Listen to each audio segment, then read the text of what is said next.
Hey, Adam. What's up, Peter? What are we talking about today? Today, we are talking about the Siskind Shuttle. Oh, I love that tune. I got it right here. Check it out.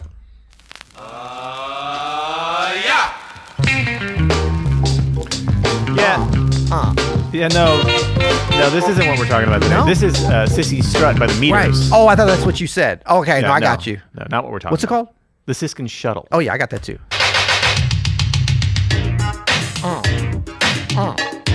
What? Yeah, Peter, I think this is the, is it? We are the Bears Shuffling Crew. Yeah, this is the Super Bowl Shuffle by the 1985 Chicago Bears. Is that what you said? No, this is not what we're talking about. No, that's Jim McMahon. That's not Jeremy Sure is. Say it one more time. The Siskind Shuttle. Oh, got it. Right there. Again, no, Peter, that's not That's what we're talking about. That's the Sistine Chapel at the Vatican. Oh, Yeah. my bad. All right, I don't know what we're talking about. All right, I'll hip you to it. Okay.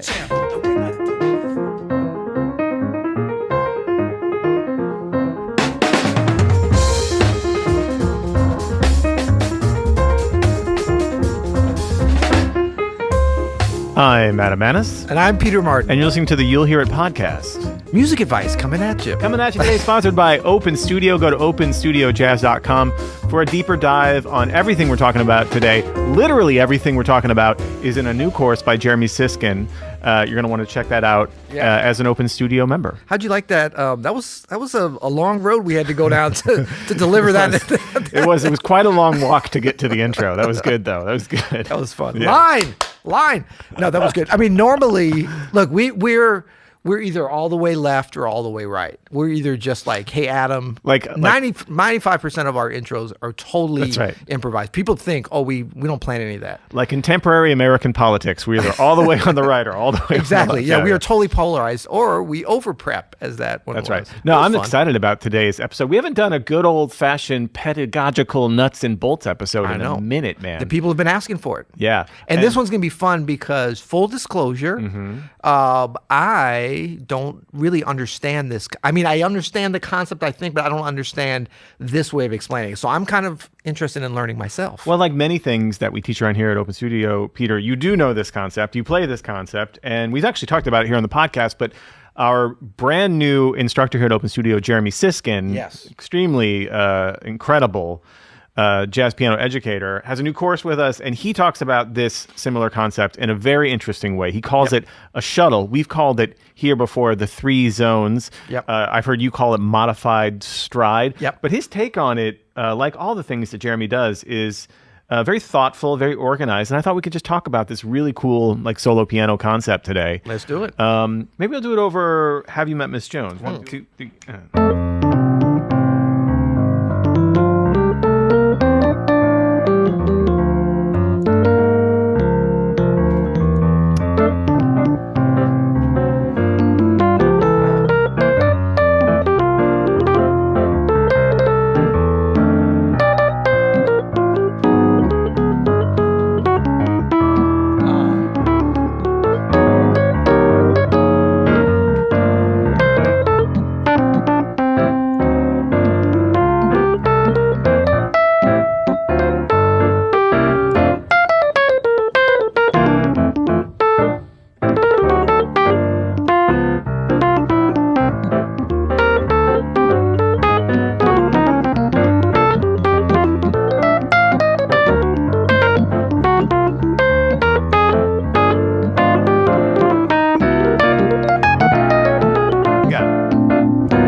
in chapel. That's still on my screen. So that's the tune. Have you met Miss Jones? This is good to kind Were we of start shuttling? playing. We were not shuttling. Yet. Oh, no. We were preparing to shuttle. preparing your ears. We were moving the shuttle to the Actually, launch pad. I was just wanting to play a little bit. That was and fun. So, that was great. Yeah. So, but we are going to talk about shuttling here. Do folks, can I put a side note in? Do we have time? Yeah, you do. We are available occasionally for out-of-town 2 piano gigs. I'm just putting it out there. Oh, we've done it before, and we'll do them again. We just did it. We had fun. That was I like it. He good got time. serious. He's like, we've done it before. And you might not know me as the world's most interesting man. That would be Christian McBride, but we've done it before, and we might do it again. Holla at your boy. So that was nice. Yeah, it was fun. And so shuttling. So Yes. shuttling is this great word that I heard Jeremy say as he was recording his course here for Open Studio. Yep. And I asked him later as we were kind of having some happy hour time. I was like, "Is that your word? I've never heard anybody call this shuttling." Yeah. And he's like, "Yeah, I've never heard anybody say it either. I think it's kind of my term In that for it, application. in this application." So Interesting. what are we talking about here? What we're really talking about is shuttling your hand from one section to the other. And this is really sort of an elaboration, Peter, on what we call around here at Open Studio the 3-zone concept, right? With the 3-hand concept, 3-zone concept. And Jeremy has this great way to think We about it. actually used So- the 3-zone concept on our comedy routine coming into this. We did. That's a different 3 zones. Yeah. So if you think about your hand, and he does this with like the mango short, you Yeah. remember that, where he has Absolutely. 3 mangoes, and he has, we have 2 hands and we have 3 things to cover, right? Yeah. We have the bass line, the melody, and the chords. Oh, but to have 3 hands. But to have 3 hands, right? So the way that you can get around this is shuttling, and then also using your third hand. So he talks about this shuttling in such a cool way. So imagine we do 3 different ways, right? So we're going to do the melody in our right hand, and we're going to use the left hand for a bass line and the chords, and we're going to shuttle between. And you can do this in sort of a modified stride, which is something I've heard you talk about, where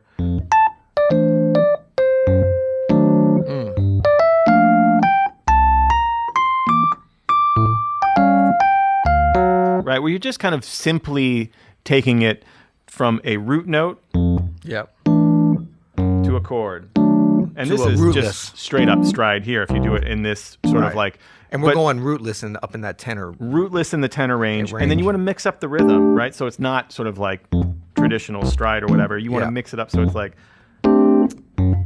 And in this instance, we're basically doing it 1 each per bar. Well, That's again, right. each bar is your... Have You Met Miss Jones is a great way to practice this because Yeah. it works out like that. So you can do this with the melody in the right hand and this sort of like shuttle.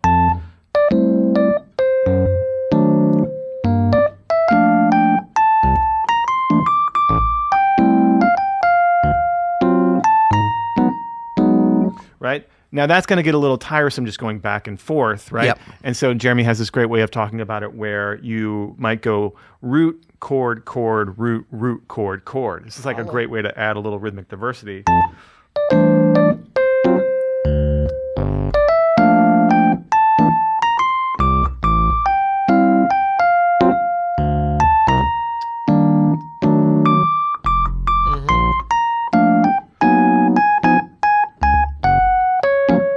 Keep going, Mix keep it going. up, right? Then you can do root, Oh. chord, and you just Yeah. start mixing that in. And then if you're just doing this naturally, where you can kind of let go of the restrictions and do whatever, then you can do root, chord, root, root, chord, chord, root, Right. chord, root, chord, chord, chord, chord, root. All of that is fair game.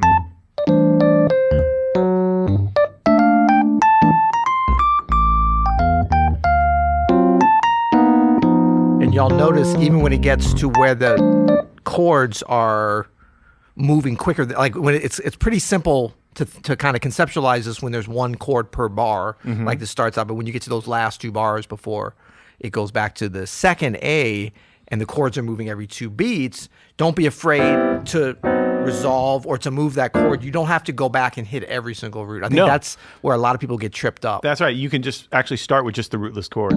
Yeah. Right. Yeah.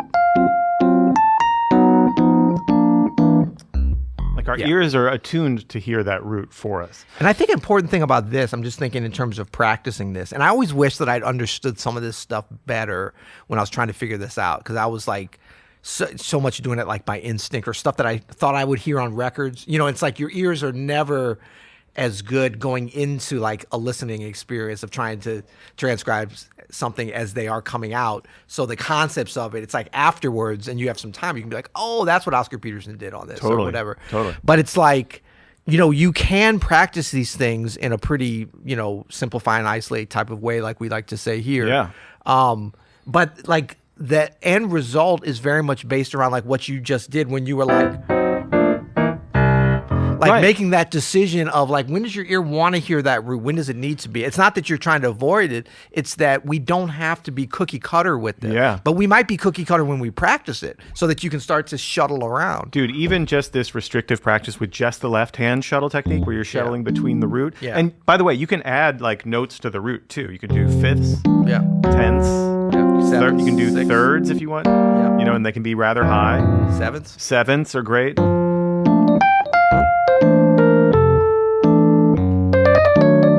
Like that kind of stuff is where we really start to get some freedom in there. And that's just and again, this is the 3-zone concept where you have to hit bass lines, chords, and melody. And that's just shuttling in the left hand, right? So where we're grabbing root notes, we're grabbing rootless chords, and we're just leaving the right hand alone for melodic content. But you can also do the same thing with the right hand. So imagine you have like a...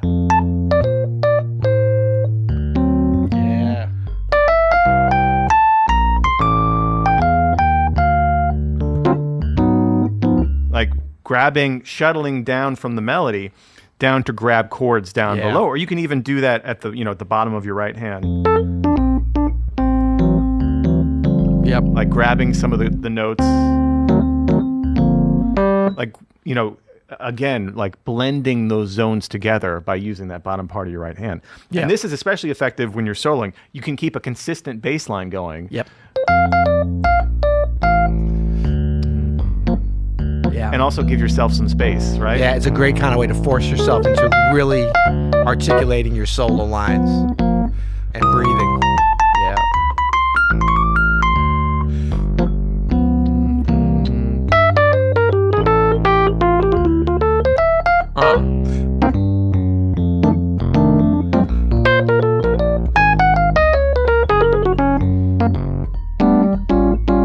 So just practicing grabbing some of the chords, comping for yourself, and then going back up, shuttling back up there, and then grabbing some of that right-hand melodic content. It's such good practice. And again, then when you get into, once you have the left-hand shuttle going, you got the right-hand shuttle going, then when you go to play, you're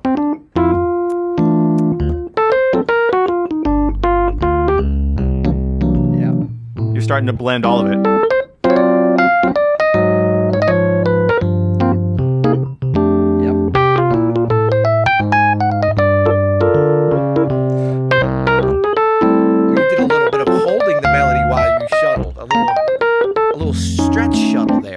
Eventually it just becomes good solo piano. Like eventually it's just you're covering all of these bases. You're not thinking about I'm shuttling with the right hand, I'm grabbing the chord with my left. You're just sort of filling in. You're hearing, but you have to practice hearing this stuff, which is where restricted practice like this comes in.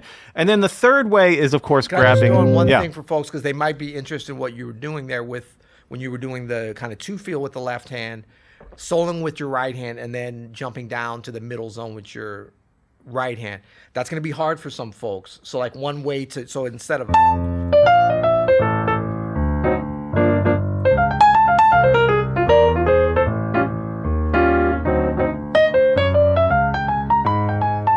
so a way into that, I think, is to forget about the left hand. Just 1, 2, 3. Oh, sorry. Let me get on mic with my illustrious voice here. Here we go. Thank you, Caleb. Okay, so if you could just go 1, 2, 3, 4. Totally.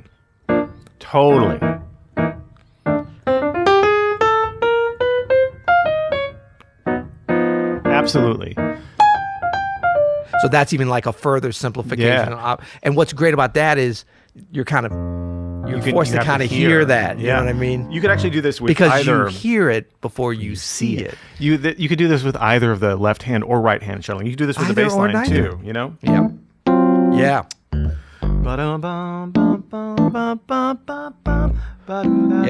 Singing the melody. And because, this is a little bit of a hybrid concept, this shuttling, because the right hand and left hand cover that third zone. It's not two zones up here. It's not a cookie cutter. Yeah. Symmetrical. I mean, it is symmetrical, but being able to hear it, feel it, and play it in different ways as you practice is so important to putting the whole thing together. Yeah. There's also a very, and then we're going to get back to point 3. I'm sorry, I didn't mean to sidetrack. It's all good, man. But there's a technical aspect to this that will be developed kind of in line as you're practicing, which is really, I mean, we always talk about different technical challenges of the piano, like finger position, coming under with scales, all the different things that we can set ourselves up for success. How deeply we are in the, how deep am I in the key bed?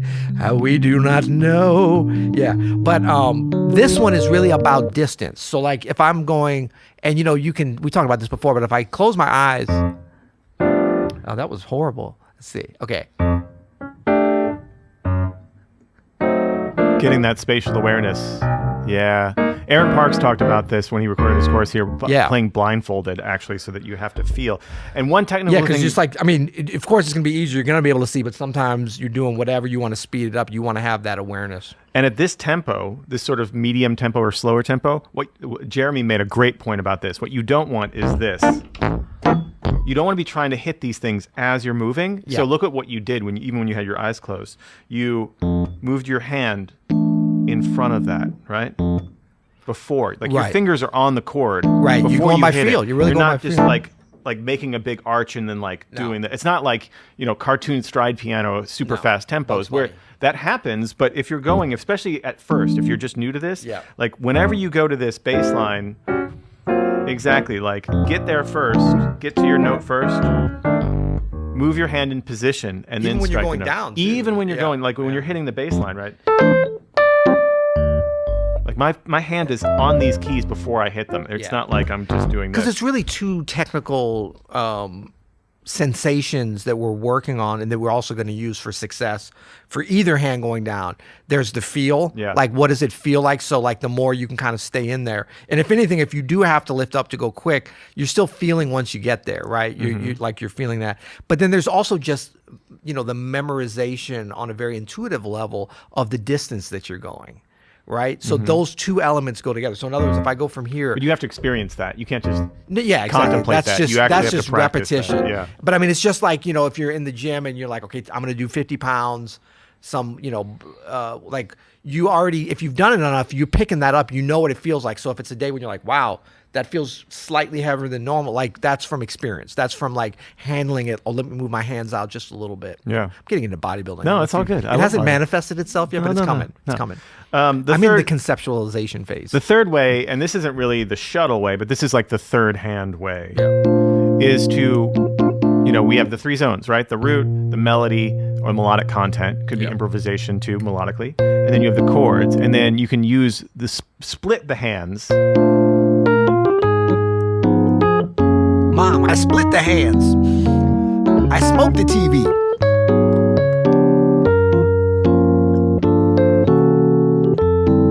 Right, where you have the root down here in the bottom part.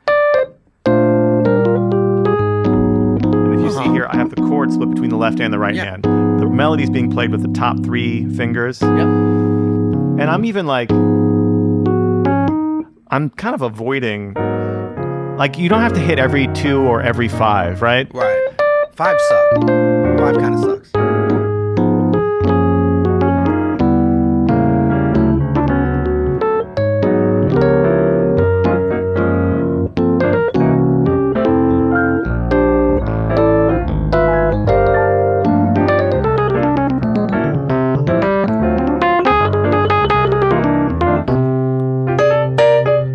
What's so important about this too is for duo playing, not only duo piano, but like accompanying a singer, accompanying a horn player, because you get that right. A lot of people, they develop all these great voicings with their left hand, and then their right hand voicings suck, which really you can use the same one. So you just have to get used to it. Yeah. But you know what I mean? They come down and they're like, all I can exactly. do is shell. No, you have to practice. So this is a great way. And this isn't really part of the shuttling per se, but you need this for the shuttling, is to practice the bass line and then chords in your right hand. I think that's a very important. Like that's isolating everything except the melody or the soloing up on Absolutely. top. So important. Yeah. So important. Well, if you want to go on a even more accurate, I mean, not that it could get any better than what we just laid out, but Jeremy Siskind's course really is great. The members have been loving it. I know. Join as It's a member. kind of blowed up, Come on over to actually. Open Studio. Yeah, like man. the water's fine. Like we don't talk about it enough on here. Some might say we over talk about it, No but one I would says just say that like we're really excited. We're about to hit 5,000 members over at Open Studio. I don't know if you know about that. It From actually might around have the happened. world. By the time you're hearing this, we might have 5,000 members. Yeah, maybe you'll be the 5,000th. Yeah. But there's no obligation outside of being a good community member, which Can I can just be say, whatever you want. When I joined Open Studio, I remember it was our dream to one day have like 400 members. Right. And 5,000 is incredible. It's a dream deferred. Yeah. Right. But come on over to openstudiojazz.com. You can become a member. Check out all of our beautiful links. Maybe think about becoming an Open Studio Pro member. Yeah. Oh, if you want to do that, do you know about this? Of course you do, because you're the head of it. We are temporarily closed. Yeah. So- Enrollment is closed for Open Studio Pro But- currently. Right, but you should still go to As of openstudiojazz.com. October 2023. We should say, because maybe someone's listening to this far in the future. That's right. Yeah. But we're anticipating at least one time by the end of the year. Yeah. What happened was it's so popular because it's all of our live classes, 6 days a week, sometimes 7 days Well, a and week. we do want to kind of control when people can come in so that people are starting around the same time. We're looking for an optimal experience, and it's working so far because very few people leave. And like that's how good it is. It's what got an you built extremely there. low churn rate. Yeah. Yeah. And so, but what you can do is go to openstudiojazz.com/pro or just search Open Studio Jazz Pro and sign up because we are going to be letting people in as they sign up for the waiting list. But that'll give you a chance to like maybe become a regular member. And then when we open it up, you'll be towards the top of the list. Yeah, it doesn't cost anything to sign up for the waiting list, and then you get first access when we do open that gate. Right. Because we're going to let people in alphabetically, right? No, we're going to let them in by how like when they signed up. But also, I'm teaching over there. You're teaching over there. Yep. Chris Parks is teaching over there. Jeremy Siskind is teaching over there. Yeah. So come join the fun. Yeah, absolutely. Until next time. You'll hear it.